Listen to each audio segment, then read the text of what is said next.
You were a law student in Australia. How did you go from law to comedy? My first stand-up experience was at my university campus comedy competition. And I did 5 minutes and then I won that competition. That was my very first experience, winning a competition. And I thought it was awesome. And then I wanted to do comedy outside of a school environment because school environments are very safe and when all your friends are there. I didn't want to open a shop where the only people who bought stuff was like my friends and family. I wanted to be like doing comedy to the public, in fact to the hostile public who hates you. And I definitely got my dose of that. How do you identify yourself when someone asks you where you're from? I'll say, oh, I'm Malaysian, but I spent 10 years in Australia. That's the simple answer. Spent 10 years in Singapore before that. Yeah, it's complicated, but it's also not complicated. Like once you say it out loud, it's fine. I will say though, I think in America they can't. I think it's tough for them to understand like you're Chinese, but you're from Malaysia. And then you live in Singapore, and then you were in Australia for like 10 years, and then now you're in America. Can we just call you Asian? How did you get recruited into The Daily Show? I got invited to the Just for Laughs Festival, and I did a show with a handsome young gentleman known as Trevor Noah. It was the Eddie Izzat Gala. I did 10 minutes of comedy. He saw my set, he really liked it, and we didn't speak for 2 years after that. We didn't exchange numbers, we didn't exchange emails, did not hear from him for 2 years until 2015. I get an email on my website asking me if I wanted to audition for The Daily Show. And I said, yeah, sure, whatever. And then I auditioned for it. I sent in a self-tape. And then they asked me to come to New York for an in-studio audition. And I happened to be passing through New York. I stopped by, did a live interview in studio. And then about 3 weeks later, they said they would like to hire me on the show. Your clip in response to the Waters Chinatown video from the Bill O'Reilly show has gone pretty viral on YouTube. Hey, Trevor, I'm not sure if you're familiar with the internet or TV, but if you are, you've probably seen this that happened a few days ago on Fox News. So the story popped up midway through an afternoon, so we didn't have time to respond to it for that evening show. So we just brainstormed on it, and then we met up again in the morning, and then we decided to really tackle it and how we were going to do it.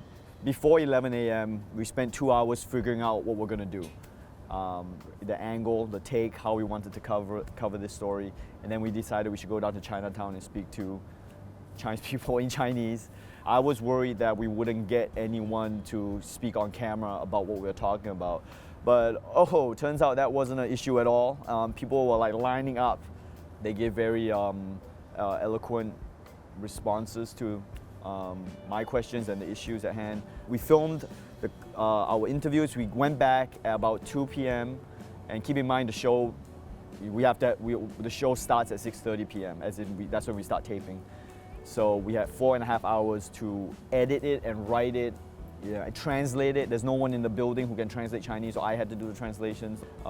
It wasn't just me. Honestly, I feel like I probably did the least in the whole thing. The Daily Show team, the producers, the editors, the executive producers, the writers, Trevor Noah, they all had a lot of input in how the story was going to go out. And so it's a real team thing. Everyone who was in the video as well, all the people we interviewed, I feel like I probably all I did was stand there and like hold a microphone, I think. So shout out to all those people doing most of the work.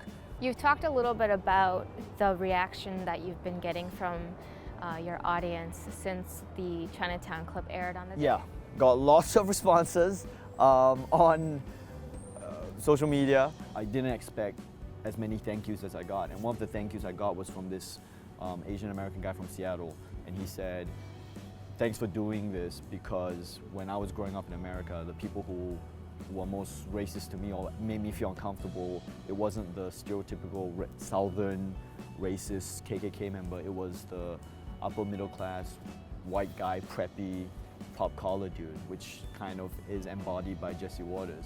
And it wasn't the outright overt racism. That's not how we usually experience most racism. The overt racism is the ones which are like, oh, that's crazy, but we kind of laugh it off. It's the nudging. It's that, every day just a little bit like, we're just joking. What? Asian people like that, whatever. Speaking of that that jockey kind of, it's fine, whatever. Don't, you know, that's the stuff that hardly gets called out on. So I'm glad that in this video, Jesse Waters kind of embodied that kind of, yeah, we're just joking around, whatever. And we got to call him out. What I find funny about the Jesse Waters piece is that the stereotype that he made look the worst was white people.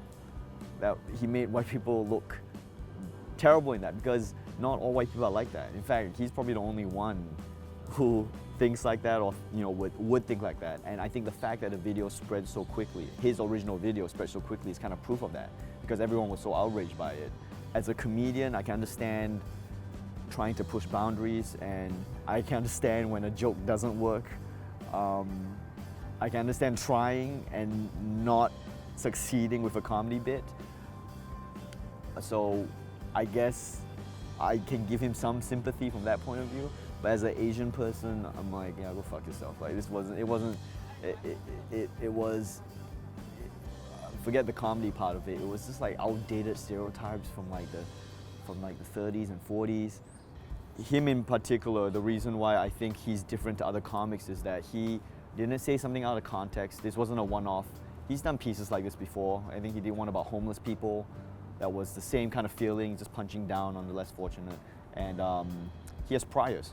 So it's like, yeah, fuck this guy, let's go after him. There's an ABC Australia comedy show called International Student that's been pretty popular as a pilot in that country. I've heard that it's coming here to the US next year. What has been officially announced is that it's an Australian series, got picked up by the ABC in Australia, not to be confused with the ABC in America. Okay. And it's being co-produced by Comedy Central in America. So presumably it'll air in America. But I just don't have the details yet because it wasn't. Are you in it? Yeah, I'm co-writing it and I'm starring in it. So. It's called International Student. Ronny Chieng Comedy Vehicle. 2012, 2014, on and on. You just kept dominating all these festivals, Just and then at one point you went to Montreal. Yeah. Nice meeting you too. Hi, Ronny Chieng. Hey, like your work. Hey, thanks, man.